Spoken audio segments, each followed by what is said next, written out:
CSS talk about this a little bit more in detail, and you know, I'll output that, and we'll look at the difference between those. The next option we have is the background settings. This is if you're, when you output your image, do you want to view the document as an image or as a background image? And if you want it as a background image, you can set the path for that and all kinds. You set a mat for the back of it. We're really not going to mess with this that much. There's not that much to it. Saving files. This is the option just for saving files in general, using the Save for Web and Devices dialog box. By default, the file naming convention goes slice name, whatever I've named it in the sliced options dialog box. It starts with a slice name plus a hyphen plus the trigger name plus the underscore plus the rollover state, and then you can see the example: my slice dash my trigger underscore over dot gif. Yeah, that's a mouthful. Oh, and then it has the extension, and the extension can be uppercase or lowercase. And of course, in here you also have tons of options that you can use: rollover state, rollover abbreviation, trigger name, trigger number, the document name, slicing numbers in different conventions, the date in different conventions, the underscore hyphen space, and then done. So you got all these different options that you can choose. You can leave them the way they are. You can change them however you want. It's up to you. File name compatibility. All right. I've never run into any problems with this before. Usually this is checked off by default. I just check them all just in case. File name compatibility just in case. Put images in the folder. Images. You can specify your images folder in this dialog, in this little text area if you'd like to. You don't have to. If you don't, it's just going to put it in the default folder. It won't put images in their separate folder. Copy background image when saving. Alright, so those are your options here. Okay. If we come down to this drop-down menu and I go to background image, then nothing's really going to change. It's actually just talking about this right here. Or if I go to default settings, then everything changes to the default. Now I don't have XHTML. My slices are going to be table-based with this naming convention, background image, and my file saving will be the default. If I come down and say, well, I know that I want XHTML, then I'll choose XHTML, and if I come back here, you'll see this is automatically checked, and my slices are the same, but of course it's still a table-based layout, which is just a bad idea. And then there's background, and then saving files. So what these settings right here are like predefined settings that you can choose from.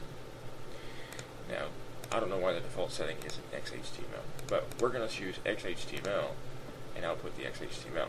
Alright, so we're done in here with the output settings dialog box. So we're just going to hit OK. And then now that we have outputted everything, I'm actually going to go back. I got to make a change here. I don't want, get back over here. I don't want my images in a separate folder, because I already have that. So I'm just going to hit OK. So here's my images folder. In fact, I think what I'll do is go up the file and give me a new folder, and I'm just going to say output test table. Now I'll do that. And actually in this folder is where I'm going to save. We do all slices.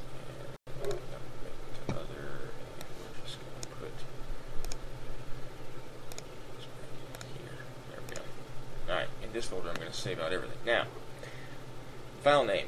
You notice it ends in .html extension because by default it's going to output the HTML and the images. I'm using the XHTML setting, which I don't. Well, yeah, I'm just going to do that XHTML setting, and I need all my slices because I'm just going to cancel out of this. I need these user-based slices. I didn't name these. I didn't give these any specific, information. So I need these slices as well.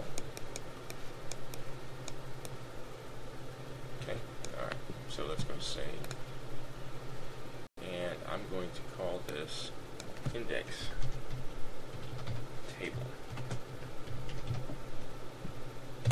.html, and then I'll hit save.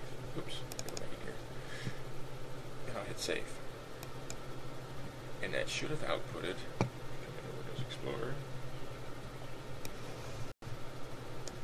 Wrong directory.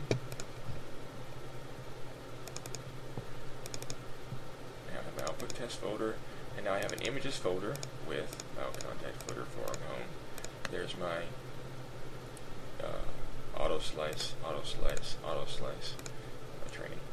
I go back, here's my index table.html that I created. Lovely preview in Windows 7 with no images.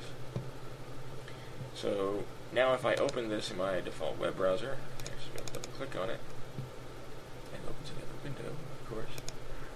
Move this over here. As you see, we have a web page. Ta-da! We just created the web page inside of Photoshop.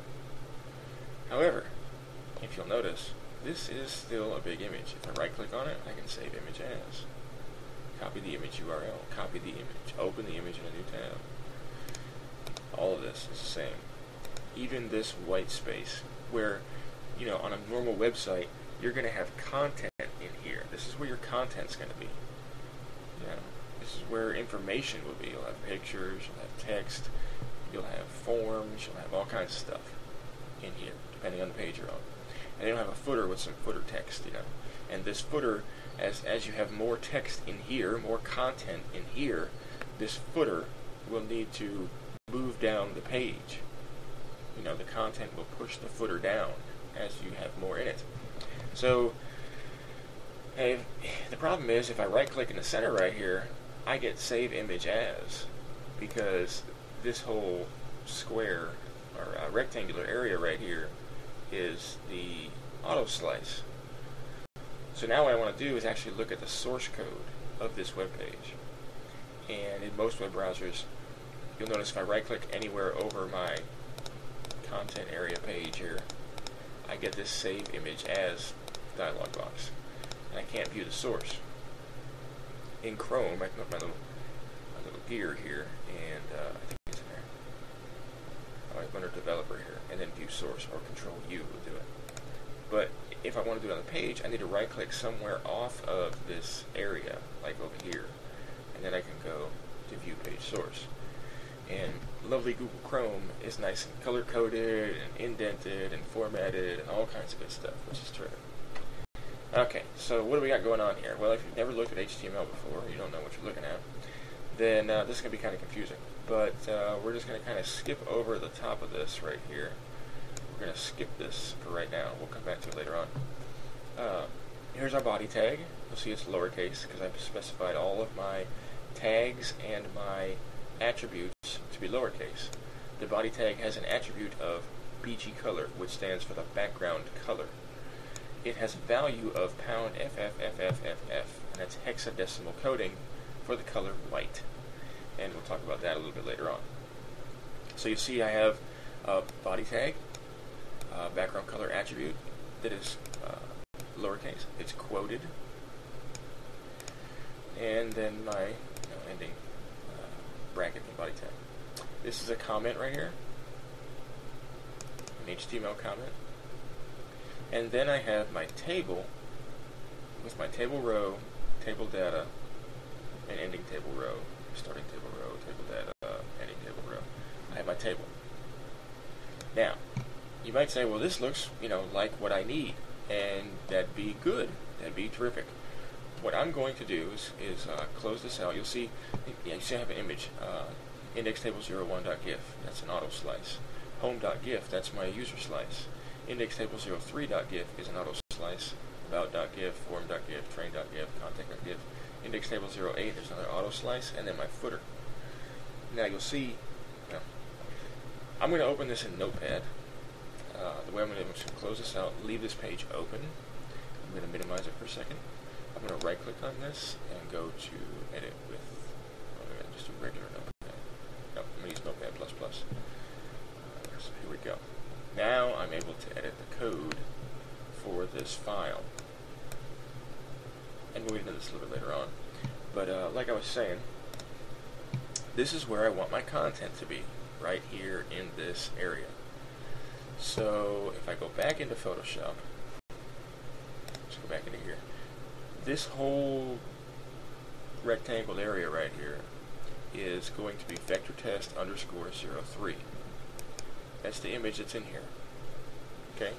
So when I come into my code here, I'm looking for vector test underscores, well, actually be index table underscore 03.gif, and there it is. Now you'll see that it's inside a table data tag right here. Table data. That is a table cell. So I want text to be here. So let me see. If I put this is where the content of my page will go. I'll just put that in there. In fact, I'll even use some HTML and put up a paragraph tag right